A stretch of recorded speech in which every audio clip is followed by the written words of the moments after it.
एक गांव के पास नहर बहती थी। इस नहर पर लकड़ी का एक पुल था। वो कम चौड़ा था। इस पर एक वक्त में एक ही आदमी गुजर सकता था। एक दिन की बात है, एक बकरी पुल पर से दूसरी तरफ जा रही थी। एक और बकरी आ गई। पहली बकरी ने दूसरी बकरी से पूछा, तुम कहाँ जा रही हो? उसने जवाब दिया, मैं नहर के पार जा रही हूँ। इसने पहली बकरी से पूछा, तुम कहाँ जा रही हो? उसने जवाब दिया, मैं अपने गांव जा रही हूँ। तो पहली बकरी ने कहा, पहले तो मैं पार जाऊंगी, तुम मेरे पीछे आ जाओ।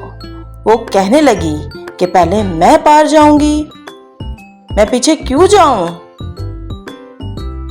मैं करके दोनों लड़ने लगी। लड़ते लड़ते दोनों बकरियां नहर में गिर गईं।